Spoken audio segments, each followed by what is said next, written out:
Welcome. Hello, everybody. Please share the stream. Please click subscribe at youtube.com/moment of clarity. Yes, please share the stream. That is not something you hear when you're pissing in the woods. Definitely not. But in this case, please do that. I'm going to tell you a little story here, and the ending is shocking and infuriating. So I'm going to start off with a breaking news story, and then I'll get into maybe a little extra, and then we'll see if we have time for some questions. But please share this. Welcome, everybody. Okay, so let me tell you a little story here. What happened in Las Vegas recently? Las Vegas, Nevada. You got to just remember when you show up in Las Vegas, you usually go, more than you go, So don't say Nevada.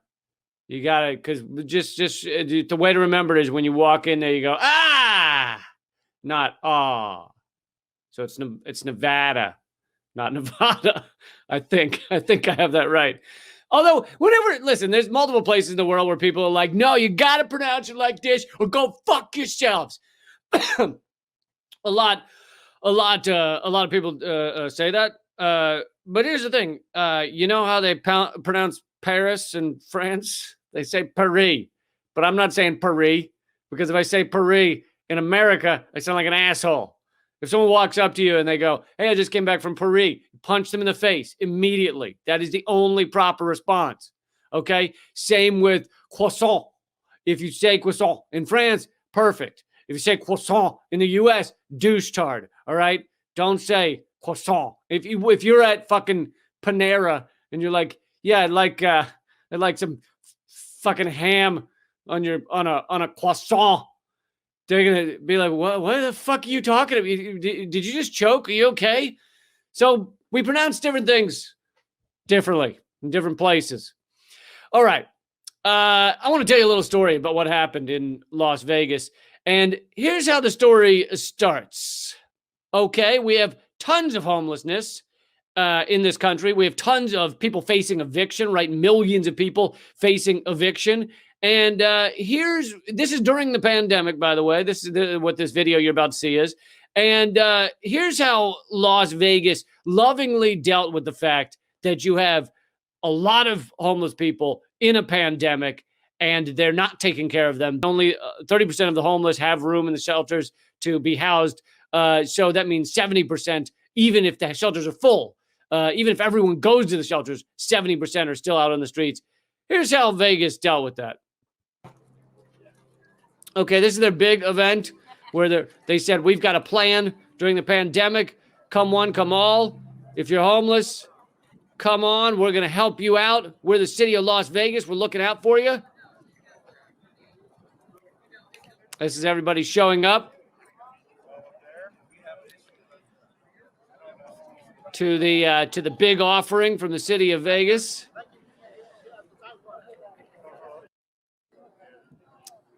They gave them blankets and water. Lovely, lovely. And you got to assume, we've set up an emergency shelter for our homeless population. Emergency shelter. The end of last week, we had Catholic Charities actually shut down. We had an individual test positive for COVID-19 who had been in both Catholic Charities shelter and the city's Courtyard Homeless Resource Center, which is another shelter that we have. So Catholic Charities ended up closing temporarily. And so the city is out here working with the county. Thank God for the city. Other partners to and the county. Set up some emergency space. Emergency space. That's safe and they can social distance. You ready for it? Here it is. The moment everybody's been waiting for. The emergency space that they've set up for their homeless. Thank you, Las Vegas. That's it. You're looking at it. It's a parking lot with lines on it. They gave them a fucking parking lot with lines on it. That's their see each one of those squares? That's where they get to live. One person in each square in a fucking empty parking lot. We have porta potties here. We have hand washing stations. Well done. You have porta potties and hand washing stations. You fucking assholes. All right. So, but that's just the beginning of the story. That's how it starts. We, the city, are going to help our homeless in this time, in this pandemic. We're going to help them, and we're going to give them somewhere to help be, and we're going to really make it safe for them. And here's a parking lot with lines on it. That's the beginning of the story. So what is an average citizen who wants to help, who thinks this is horseshit? What do?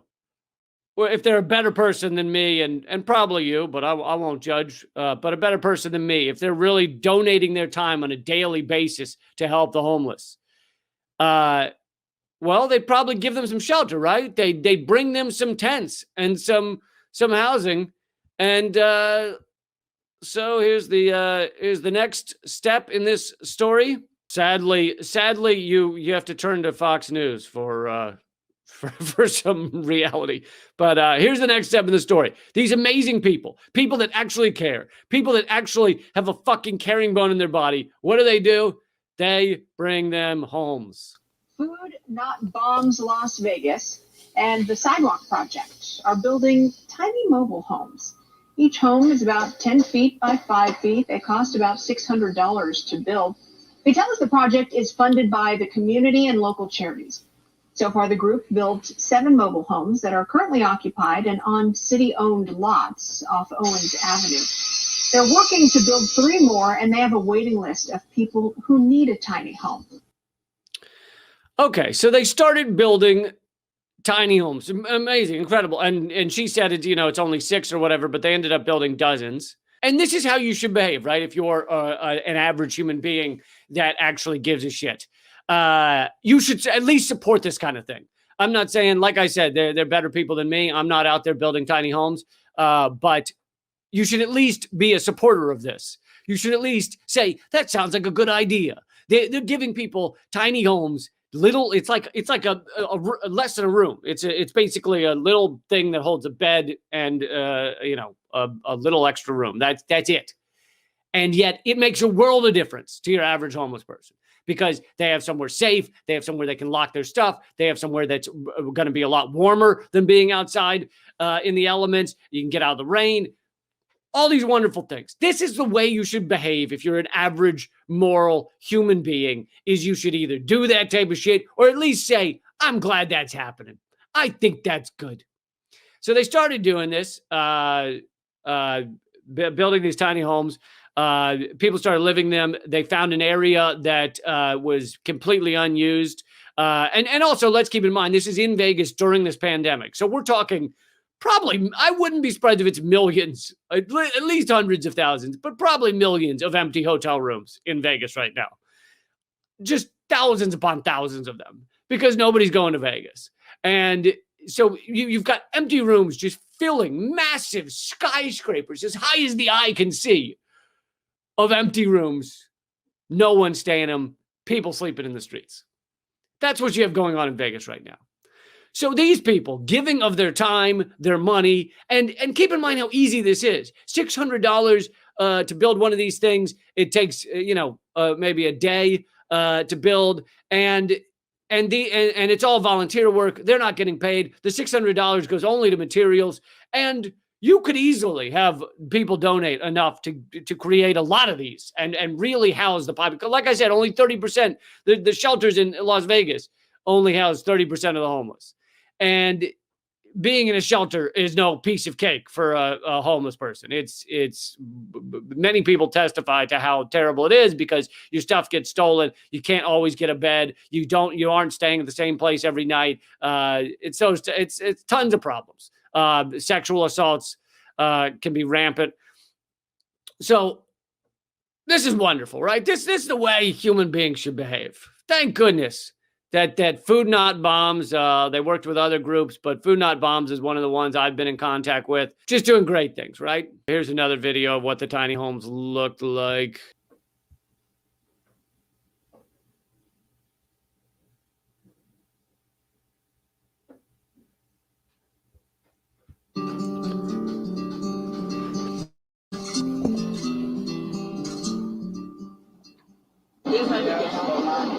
Your clothes don't get stolen so often. Stuff don't get taken. That was important.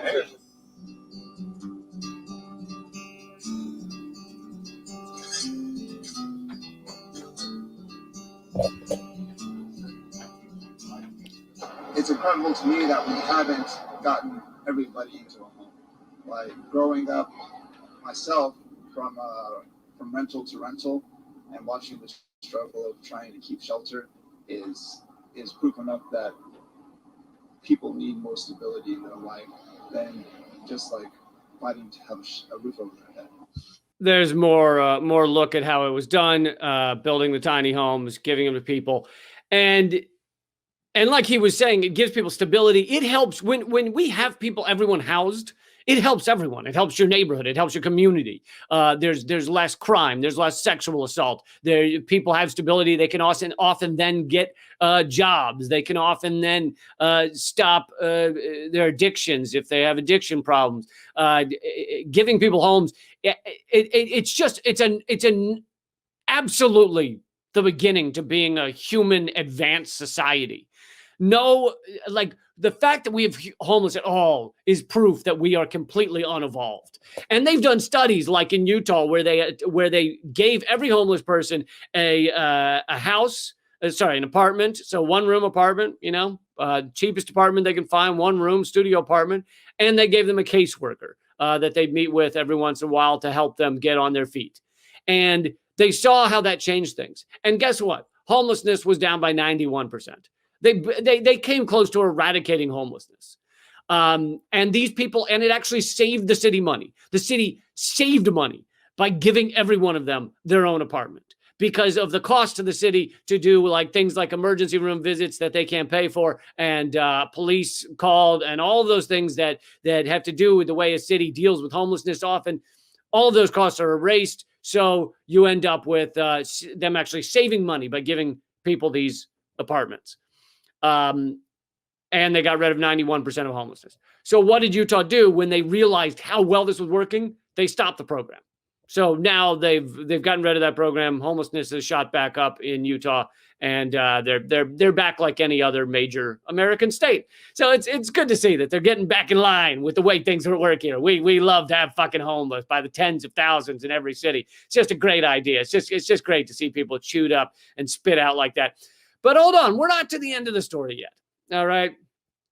I've shown you that they gave them a parking lot. I've shown you that people then realizing that they wanted to save their community, wanted to help these people that don't have homes, the houseless. They jumped in and they said, you know what? Our city's not taking care of it. The government's not taking care of it. We're going to fucking do it. Let's give these people as many homes as we can. And if it proves successful, then more people will donate, and it can keep growing, and it can be a self-sufficient community. And that was their goal. And as you saw, it was going quite well. This is Las Vegas's response to dealing with this shit, dealing with the fact that people were actually getting housed. Many of these living in donated huts. But yesterday morning, all of that changed. The I-Team's David Charnes is here in studio to tell us what exactly happened. David? Well, Brian, more than 24 of these huts, donated huts, were cleared from this site early in the morning. Cleared. Euphemism. Said she lost everything. And she tells us this only continues the cycle of homelessness. There they are. This is North Las Vegas Police Department. You need to pack up your stuff. You need to get out. It only took a matter of minutes for Katie Johnson to lose most of what she had. I lost a lot of my clothes, our stuff, the food that we had gathered up. She stored them in one of 26 insulated huts, all built and donated by volunteers. But early Monday, they were cleared from this lot next to the I-15 just off Lucy. NDOT owns the land, and North Las Vegas maintains it. City leaders say the camp threatened the safety of its residents. Yeah, threaten the safety of its residents by giving them fucking homes. Go fuck yourselves. The excuses, so as you saw, they bulldozed them, they crushed them, they gave the people like less than 15 minutes to get out. They very easily could have given them far more warning. They could have gone in days in advance and said, listen, we're not going to allow this to stay here any longer, but we're going to find you other places to live. Let's get to work on that. We'll work with you on that. They could have done that, but they didn't. They put up a little piece of paper that said trespassing the day before and then came in because they want to destroy things. They want to set an example that if you fucking dare give people housing, if you dare give people a way of life that isn't on the fucking pavement in the middle of two goddamn white lines that we've painted for you. If you dare to do something out of the nothingness we've done outside of it, then we will crush you. We will bulldoze it. We will send in cops. They completely destroyed the encampment. They destroyed all those homes that you saw that cost $600 a piece. So times it said there were a couple dozen there. So you do the math because I can't. And yeah, so several $1,000s of supplies just lost. Then, of course, there's all the time of the volunteers that built those homes, the time to get them in place. And then there's all of the belongings that the homeless people had put inside of them. Most of those were also torn up and thrown away. Interviews with organizers said that people lost their things like their papers that they'd worked so hard to get, because when you're homeless and you don't have identification, it's very tough to get things like identification, like driver's license, like medical cards, all these things you need to exist in our society, that it makes it incredibly difficult for people to get by without. The people lost those because they fucking sent in bulldozers to trash it all. And this happened just less than 2 weeks ago in Las Vegas. And it's just fucking repulsive. And in our society, as we're facing more and more evictions, I mean, coming up, the eviction moratorium will end. So far, there's not been a lot of talk of extending it, which it absolutely should be extended. Oh, I don't know, let's say forever. And so people are facing, the numbers are that 1 out of every 3 Americans right now are facing troubles paying their bills.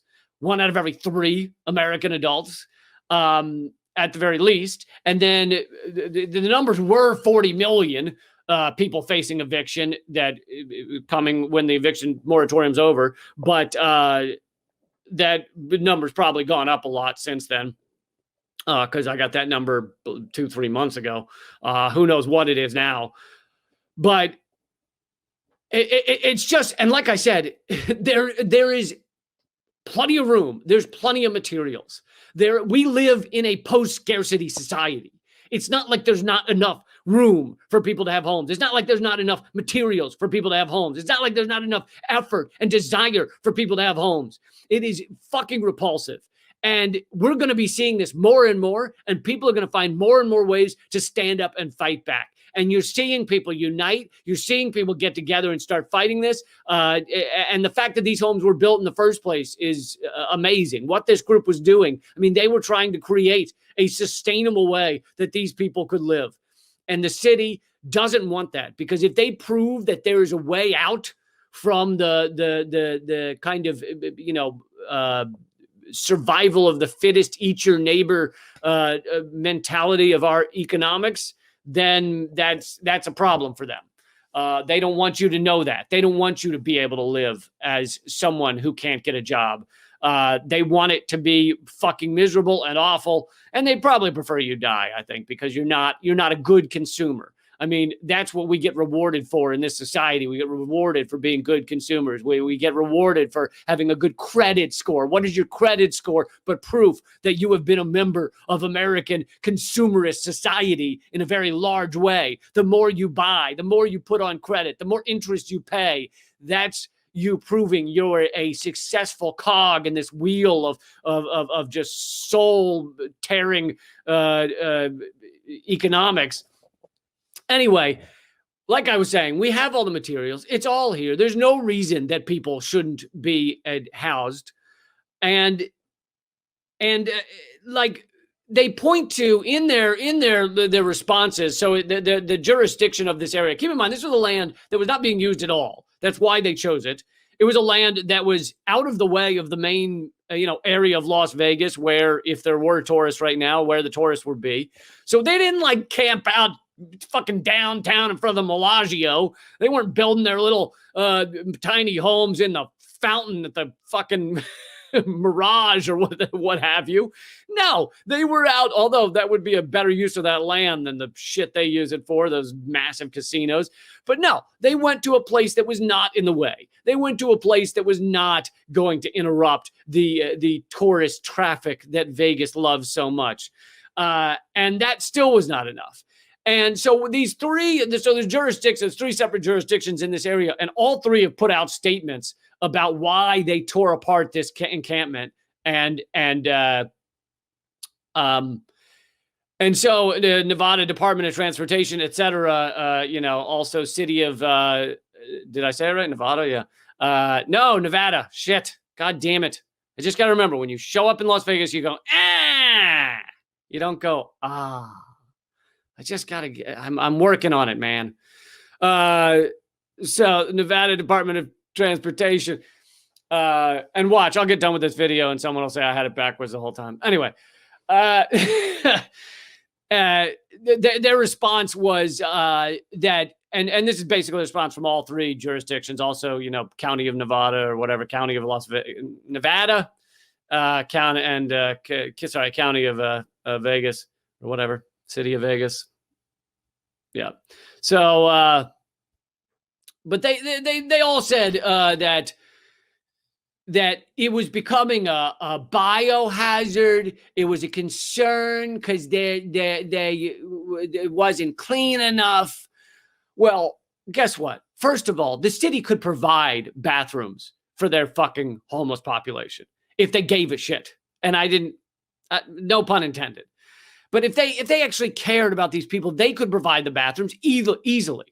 They also said that there was too much trash around, and so it was becoming dirtier. Well, guess what? They had actually earlier, according to Joey Lankowski, Joey Lankowski with Food Not Bombs in Vegas, they had brought dumpsters down to this encampment to allow people to use them, and people were using them. But then the city stopped emptying the dumpsters because they wanted it to become too dirty. They wanted the trash to build up because they had decided they were going to remove all these people, which also goes against CDC guidelines. CDC has said that homeless encampments should not be cleared out right now because guess what? It just spreads COVID-19 around the city when you do that. So the city decided to go, the governments of the city and the county decided to go against CDC guidelines, destroy these people's homes, and claim that it was too dirty. But of course, they had stopped taking out the trash. They had stopped doing their job, which was to clear out those dumpsters at various points because they wanted it to be, not hygienic or whatever the stupid words are. And then, by the way, it's all fucking bullshit anyway, because have you ever looked around a stadium after the big game? Have you ever gone outside a Dallas Cowboys fucking, outside of after the big game, any of these big teams, any college stadium afterwards? There's shit everywhere. There's drunk college kids pissing on like orphaned babies in trash piles. It's fucking chaos, all right? It is disgusting. There's half sausages being dragged around by rats. It is gross. So that is far less hygienic than a homeless tiny home. But guess what? Then the city comes running in after those games. And what do? They clean it up. They clean it up. Little people from the city come running in and they clean up all that shit so that they can say, look, these sporting events are wonderful for everybody. They help everybody. Whoopity-doo-dah. Well, they could do the same thing at tiny home encampments, couldn't they? Yes, they could. But they choose not to because they want to destroy them. They want to clear them out. They don't want to show that there is a different way to live than to just throw yourself 24/7 into wage slavery in order to be able to barely pay your rent and to pay in to the system that exploits you. They want that to be the only way to get by. And the idea that there could be another way upends it all. And so they make up these fucking rules that they then use to evict everybody. And So their argument right now is, well, it was illegal, right? It was illegal for them to be there. It was illegal for them to not have bathrooms. It was illegal for them to not clear out the trash or whatever they're saying. So they keep pointing to the law. You know who wrote those fucking laws? Who decides those things that, well, you can't have a tiny home on public property if it doesn't have a running water within 700 yards of a preschool, because then the preschoolers might stop washing their hands because they see someone not washing their hands. You know, whatever the stupid fucking provisions they put in. You know who writes those? Generally rich white men. But let's leave the men out of it because, a lot of women are getting involved these days. So, rich white people. All right? Let's even go a step further and ignore the white part because you're getting more people of color involved in legislatures these days. Still, rich people. Largely rich people. And I don't mean billionaires, but at least they're not homeless. They're not dirt poor. Guess what? People who are very poor, who are homeless or borderline homeless, they're not in the town legislature. They're not the ones pushing these laws. They don't have the lawyers writing these bills. All right. When was the last fucking bill written by homeless people? When was the last bill written by somebody who can't even afford their rent? It doesn't happen. So basically, the rich, and again, I'm putting that in quotations because I'm not, Bezos isn't writing the zoning things for tiny homes. It's usually your average legislature or whatever. But that's being written by businesses, by business lawyers. You know who doesn't have fucking lawyers working for them, writing these bills? Homeless people, people who are very poor. They don't have the groups of lawyers. They don't have groups of lobbyists writing these bills. So these laws that they all point to as, oh, it was an illegal encampment, these laws were created by the wealthy for the wealthy, by the business community for the business community, by those giant gleaming goddamn hotels and casinos for the giant gleaming goddamn hotels and casinos. You're starting to get the picture? What are these laws? What is legal versus illegal? Stop and think about it as a human being rather than just giving in to our cultural paradigm that we've just been soaked in since we were 2 years old, since we could understand the language. Actually, stop and think. Does that make sense to me that should be illegal? That it should be illegal for someone who doesn't have a home to live in a tiny, tiny house, just to be able to get by, just to not have their stuff stolen, just to be able to sleep without being rained on? Does that sound like that should be illegal to me? Or does that make no goddamn sense? It drives me nuts when we all act like robots. So many of us have act like robots. We just hear, oh, it's against the law. Well, it's against the law. And stop and think about it. Stop and consider it. Stop and decide whether that's something that should be against the law. Then we can talk. But yeah, so they point to all these, zoning requirements or horse shit like that as to why human beings should be forced onto pavement in between white lines that they've painted on the. There's nothing more goddamn immoral and disgusting than abiding by those laws that force people out on their own, that allow you to come in with a tractor trailer and tear up their homes. That's what should be illegal. In a sane world, in a just world, in an ethical world. So I think you're going to see more and more of not just of the fascist kind of police state tearing apart these things. And I don't just mean encampments, but I mean people getting together and trying to help each other. Things like mutual aid, things like Food Not Bombs. By the way, great organization. You should look it up. And if you wanted to donate to help these people, I'm sure I know Food Not Bombs has a website. I'm sure Food Not Bombs Las Vegas probably also has a website. I know they have a Twitter. So you should definitely look them up if you feel like donating to help out. But I think that people are going to be standing up in so many ways right now because we're facing this is going to be the darkest economic time since the Great Depression. These are incredibly rough times, and that's not even taking into account the environmental destruction we're doing.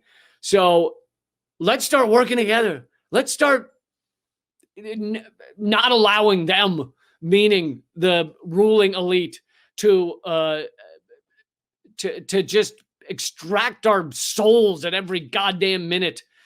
I think workers have to come together. Maybe I'll cover it in an upcoming episode. There's a new worker-owned ride share, the first one that's worker-owned in New York City. They're hoping to launch, I think, in sometime next year. And basically, it would upend the Uber model, which is to extract, life and money from drivers who barely get paid. But I'll get into that in another episode.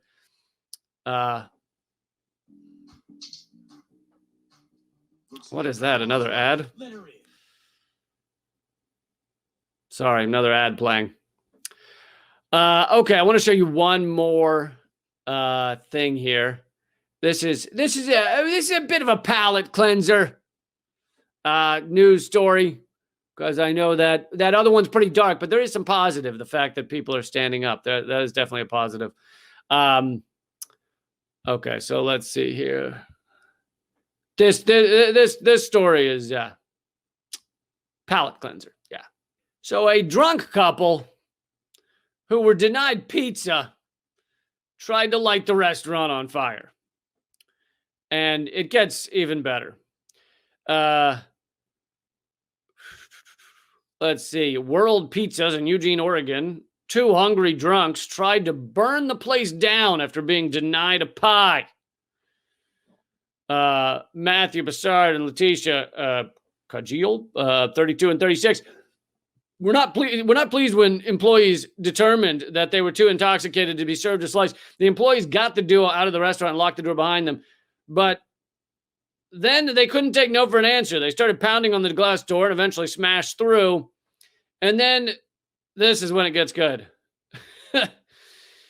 They allegedly tried to MacGyver a Molotov cocktail using the curtains from the smashed window as a wick as they shoved it into a jar of homemade moonshine that they were carrying with them. They ignited the liquid and threw it at the restaurant, but apparently failed to burn the place down.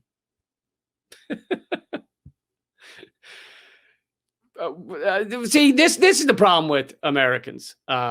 We have not really gotten our Molotov cocktail game on lock. I mean, we got to figure it out, folks. All right, watch the YouTube. You got the Molotov cocktails. You got to do it step by step. You got to have it right. Now, moonshine, probably good choice. I mean, maybe you always need to carry some moonshine with you, but the fact that they couldn't get the job done shows that the Molotov cocktail game was not ready for prime time. That's all I'm saying. That's all I'm saying. Get your Molotov cocktail game ready. I mean, that's taking the Karens to a whole new level. I wanted pizza. I'm going to burn your fucking restaurant down. But I think this is a bit of misdirected anger, which I think you're going to see a lot in the months upcoming, as 1 out of every 3 Americans it doesn't know how they're going to pay their next bill. I think people channel that anger and that frustration and that fear. They channel it into being angry at the wrong things. And so I don't think it's really the restaurant you should be furious at. I think you should be furious at the way our society could be rescuing people, could be saving people, could ensure that everyone keeps their jobs as other countries have done, and instead is funneling trillions to the rich. Literally trillions. That's where your anger needs to go. Not throwing moonshine bombs at your pizza place. It's probably not the right direction for the anger. Just saying. But yeah, thank you guys for giving us a news story that's it's a little more entertaining than maybe the homeless houses getting crushed. As I've mentioned a few times, I want everybody to check out Food Not Bombs if you haven't already. And I also have a new Rockfin channel. I've just started a premium series over there. However, unlike Patreon or something, it's not like you have to pay for every different person's stuff. You can just go to Rockfin and become a premium member of everything. So Rockfin, ROKFIN.com/LeeCamp. If you go to my page and hit subscribe, I think it's $10 a month. That's not just for me, like Patreon. That's for everybody. You get Jimmy Dore's premium content. You get Graham Elwood's premium content. You get, I think it's Whitney Webb. You get Sam Tripoli's premium. You get all these premium content for one payment. And that's why it's better than like Patreon and stuff. So check it out, rockfin.com/LeeCamp. Thank you guys so much for listening. Sorry, I was gonna maybe answer a question or two, but looks like that function's not working. Keep fighting out there and check out LeeCamp.com every single day for a new video. I do these every single weekday, except sometimes. You can join the email list by texting the word redacted to 33777. All right, keep fighting.